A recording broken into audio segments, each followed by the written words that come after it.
أعوذ بالله من الشيطان الرجيم بسم الله الرحمن الرحيم الحمد لله رب العالمين الصلاة والسلام على رسوله الكريم أيها المكي المدني الأمي صاحب وقار والسكينة المدفون بأرض مدينة أبي القاسم مصطفى محمد اللهم صل على محمد وعلى آله الطيبين الطاهرين المظلومين المعصومين الذين أذهب الله عنهم الرجس وطهرهم تطهيرا اللهم صل على محمد أما بعد فقد قال سبحانه وتعالى في قرآنه المجيد وفرقانه الحميد بسم الله الرحمن الرحيم لقد من الله على المؤمنين إذ بعث فيهم رسولا من أنفسهم يتلو عليهم آياته ويزكيهم ويعلمهم الكتاب والحكمة وإن كانوا من قبل لفي ضلال مبين صلوا على محمد وعلى محمد اللهم صل على محمد وعلى محمد دعا رب کائنات بسط کے ذکر محمد و آل محمد اس فرش ازا کا بچھایا جانا منتظمین کی یہ کاوش مومنین کی شرکت رب کائنات اپنی بارگاہ عالی میں قبول منظور فرمائے بسط کے ذکر محمد و آل محمد رب کائنات منتظمین سمیت تمام مومنین کی تمام تر نیک دلی شرعی حاجات کو بھر لائے تمام مومنین کے رزق عزت دولت علم فہم شعور صحت میں برکت عطا فرمائے سبھی مومنین کے شرم عزت پردے جان و مال کو محفوظ فرمائے سوائے غم آل محمد کے کوئی غم عطا نہ فرمائے امام زمانہ علیہ السلام کا ظہور جلد فرمائے ہم سب کو آپ کی سپاہ میں شامل فرمائے ہم سب کو آپ کے منتظرین میں شمار فرمائے دشمنان مکتب محمد و آل محمد اگر قابل اصلاح و ہدایت ہیں رب کائنات انہیں ہدایت عطا فرمائے قابل ہدایت نہیں ہونے نیست و نعبود فرمائے مومنین جہاں کو آپس میں اتفاق اتحاد پیار محبت خلوص اخوت مودت کی دولت عطا فرمائے ہم سب کو سیرت محمد و آل محمد پڑھنے اسے سمجھنے اس پہ عمل کرنے اپنی ذات اور اپنے گھرانے پر امپلیمنٹ کرنے کی توفیق عطا فرمائے ہم سب کا خاتمہ بالخیر فرمائے اور آخرت میں تمام مرحومین سمیت ہم سب کو شفاعت محمد و آل محمد سے بہرہ مند فرمائے بلندر صلوات پڑھنے اللہم صلی علی محمد و آل محمد مومنین کرام عظمت و کار رسالت اس حوالے سے آج کی یہ ہماری دوسری نشست ہے دوسری مجلس عطا ہے سورہ مبارکہ آل عمران کی 164 آیت ہے جو ہمارا عنوان ہے کل اس کے حوالے سے گفتگو کا آغاز کیا تھا ارشاد خداوندی ہے کہ تحقیق کے احسان کیا پروردگار نے مومنین پر کہ ان میں ان کے نفسوں میں رسول کو مبعوث فرما جو آیات کی تلاوت کرتا ہے جو تزکیہ نفس کرتا ہے جو علم اور حکمت دیتا ہے اور اس سے پہلے صرف کھلی ہوئی گمراہی میں دنیا پڑی ہوئی تھی تو آغاز کتنا حسین ہے کتنا خوبصورت ہے کہ تحقیق خدا نے احسان کیا ہے یعنی کلی انسانیت کا حق نہیں بنتا تھا یہ ہستی دی جائے اگر اس نے دی ہے تو یہ اس کا احسان سرکار ختمی مرتبت حضرت محمد مصطفیٰ اللہم صلی اللہ علیہ وسلم اتنی بلند اور عرفہ ہستی کا نام ہے کہ وہ خدا جو ہمیں کہتا ہے احسان کرو اور بھول جاؤ ایک ہاتھ دے دوسرے کو خبر تک نہ ہو بھول جاؤ احسان کر کے وہ ساری دنیا کو جتا رہا ہے یاد رکھو میرا احسان ہے میں نے تمہیں مصطفیٰ دیا یہ محبوب خدا ہے یہ ختمی مرتبت کائنات کی افضل ترین ہستی فخر موجودات اس ہستی کا دیا جانا یہ خدا کی طرف سے احسان عظیم ہے پر آیا کن میں ہے کیا ہر کوئی یہ تصور کر لے کہ ہم میں سے ہے نہیں خدا نے واضح فرما دیا من المؤمنین یہ کچھ مومن ہیں جن میں میں نے بھیجا اور کل کی مجلس میں ہم نے دیکھا وہ مومن کون تھے، کیونکہ ہمارا تصور ایمان یہ ہے کہ جنہوں نے رسول خدا کا کلمہ پڑھا، رسول خدا پر ایمان لائے، وہ مومن، مگر خدا نے فرمایا نہیں، مومن وہ جن میں نے مصطفیٰ بھیجا۔ اور ان کے ایمان کی کوالٹی کیا ہے، وہ کون سے مومن ہیں؟ وہ انبیاء کی کوالٹی کے۔ کل کی مجلس آپ کے مد نظر ہوگی کہ حضرت ابراہیم علیہ السلام انہوں نے باقاعدہ دعا مانگی، اپنی ذریت میں اپنے جیسی امت مانگی، جیسے ہم مسلمان ویسے وہ مسلمان۔ پھر یا اللہ تو ان میں مبعوث کرنا، یعنی جن میں مصطفیٰ آئے وہ ہستیاں انبیاء جیسی مسلمان تھی، وہ ان کے ایمان کی کوالٹی انبیاء کے ایمان کی کوالٹی تھی۔ لہٰذا اب جو کلمہ پڑھنے کے بعد ہوئے وہ اور قسم کے مسلمان، جن میں مصطفیٰ آئے وہ اور قسم کے مسلمان۔ اب اگر بعد کے مسلمانوں کو پہلے کے مسلمانوں کا ایمان سمجھ میں نہ آئے تو ہمیں سمجھ میں آتا ہے۔ یقیناً ان کی فکریں ہی اس حد تک ہیں، یہ اس ایمان کو درک کر ہی نہیں سکتے ہیں کہ جس میں خدا نے حضرت رسول خدا صلی اللہ علیہ وآلہ وسلم کا نزول فرمایا۔ اللہم صلی علی محمد وآل محمد۔ عزیز، اب کمال یہ ہے، یہ دعا کہاں مانگی جا رہی تھی؟ میں نے عرض کیا وَإِذْ يَرْفَعُ إِبْرَاهِيمُ الْقَوَاعِدَ مِنَ الْبَيْتِ وَإِسْمَاعِيلُ، جب وہ خانہ کعبہ کو، اب دیکھیے آپ نے جیسے فرمایا بنا رہے تھے، یہ لفظ میں بھی استعمال کروں بنا رہے تھے، مگر مسئلہ یہ ہے یہ ترجمے کے خلاف ہو جائے، یہ آیت کے متن کے خلاف ہو جائے۔ آیت تو کہہ رہے وَيَرْفَعُ إِبْرَاهِيمُ، جب وہ بلند کر رہے تھے، خدا نے بنانے کی بات ہی نہیں کی، کیونکہ اگر ہم جا کے تفصیلات پڑھیں نا روایات کی، وہ یہ ہیں کہ پہلے سے وہ بنیادیں موجود تھیں۔ جناب جبرائیل چیف انجینئر بن کے سر پہ کھڑے ہوئے تھے، جیسے جیسے وہ بتاتے جا رہے تھے ابراہیم و اسماعیل ویسے ویسے کرتے چلے جاتے، بنیادی طور پہ دیواروں کو بلند کر رہے تھے۔ عزیز اگر آپ کی توجہ ہو تو ایک جملہ عرض کروں، خدا انبیاء کو بھی بیت نہیں بنواتا، صرف بلند کرواتا ہے۔ نبی بیت نہیں بنا سکتے، آج کے علماء مرضی سے اہل بیت بنا لیں گے، صرف اور صرف بلند کر رہے۔ جس وقت ان کی زبان پہ یہ دعا آئی ربنا وابعث فیہم رسولا، ان میں نبی مبعوث کرنا، اب جیسی یہ دعا وہ مانگ رہے تھے، اب ہو کیا رہا تھا، وہ چونکہ بیت بنا رہے تھے نا تو پتھر کے اوپر پتھر لگا رہے تھے جبرائیل کے بتانے کے مطابق۔ اب اس دور کی سہولیات کے مطابق اب وہ جب بھی قد آدم سے بلند ہو جاتی تھی دیوار، یعنی انسانی ہائٹ سے بلند ہو جاتی تھی، تو آپ اپنے نیچے ایک پتھر رکھ لیتے تھے، اس پتھر پہ کھڑے ہو کر دیواریں چنتے تھے۔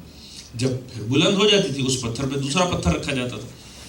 اس وقت جس وقت حضرت ابراہیم علیہ السلام نے دیواریں چنتے ہوئے یہ دعا مانگی نا کہ ربنا وابعث فیہم، پھر ان میں رسول مبعوث کر، جیسے ہی ختمی مرتبت کا حوالہ آیا نا آپ کی زبان، روایت اتنی لطیف ہے کہ ہوتا کہ اسے طاہر القادری صاحب نے بھی لکھا ہے، اس روایت میں فرماتے ہیں کہ جیسے ہی آپ نے یہ فرمایا، فوراً جو آپ جس پتھر پہ کھڑے ہوئے تھے نا اس کے اوپر آپ کے پاؤں کے نشان ثبت ہو گئے، یعنی وہ اس پتھر پہ جس پتھر پہ آپ کھڑے ہوئے تھے فوراً آپ کے نقش پا اس کے اوپر ثبت ہو گئے۔ وہ پتھر اٹھا کر بنایا گیا مقام ابراہیم۔ یہ جو مقام ابراہیم ہے یہ وہ پتھر ہے جس پہ کھڑے ہو کر حضرت ابراہیم خلیل اللہ نے حبیب خدا سرکار مصطفیٰ کی آمد کی دعا مانگی۔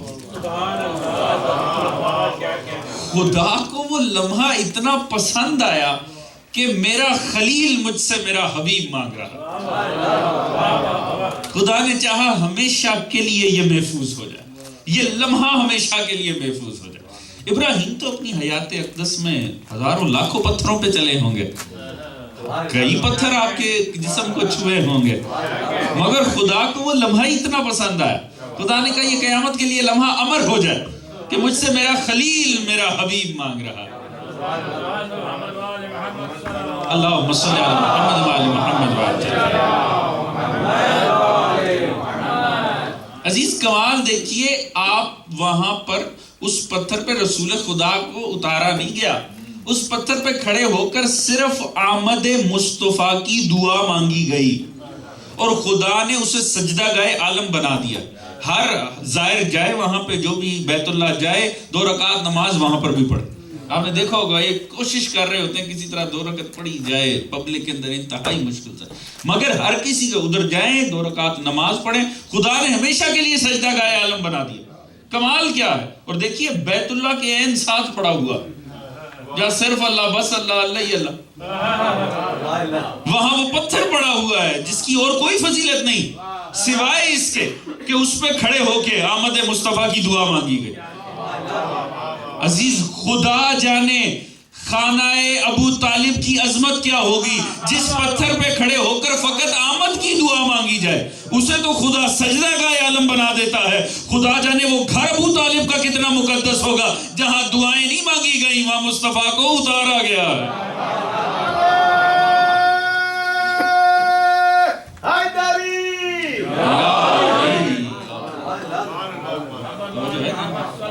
اللہ صلی اللہ محمد محمد.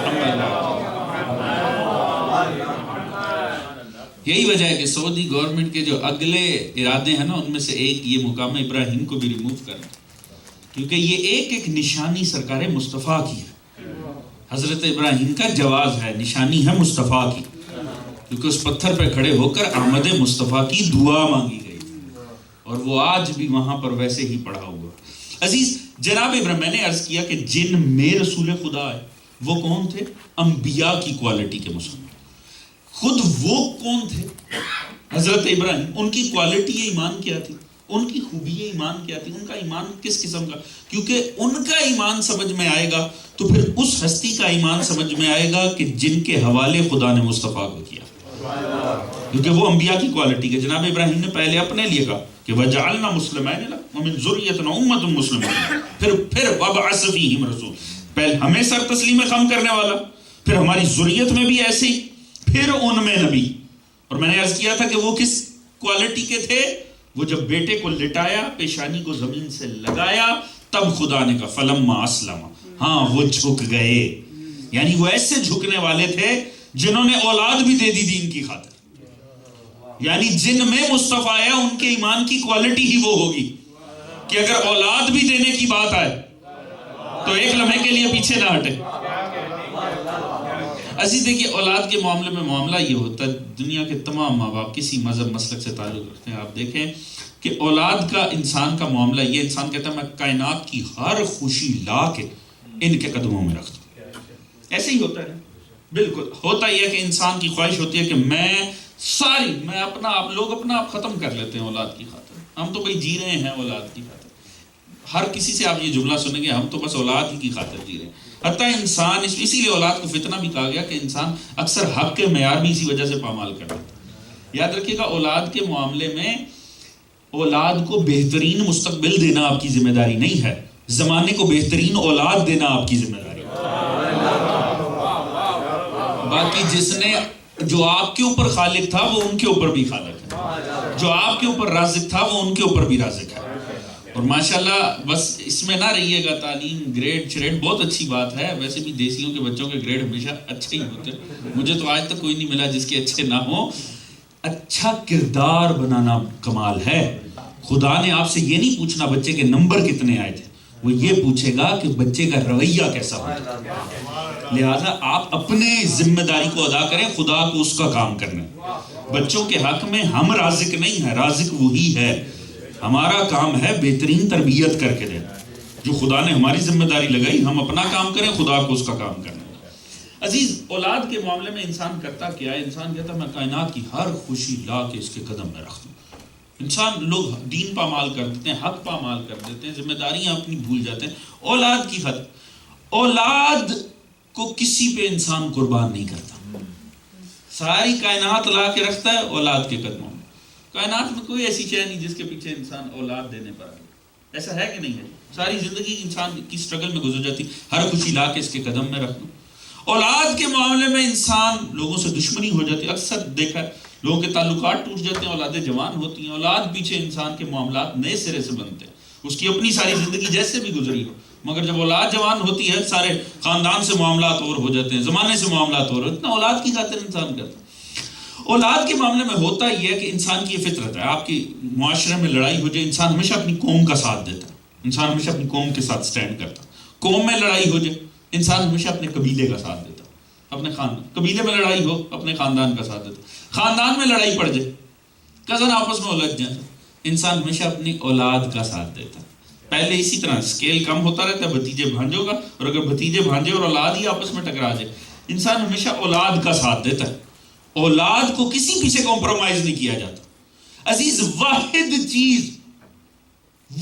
چیز کائنات کی جس کے پیچھے دنیا اولاد اٹھا کر دے دینا وہ صرف اور صرف دین ہے. اس پہ ثبوت دینے کی ضرورت نہیں, کربلا اس پہ شاہد.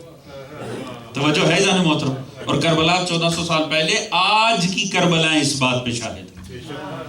ہم نے آج دیکھا مائیں سجا سجا کے آج بھی اپنے بچے بھیج رہے ہیں.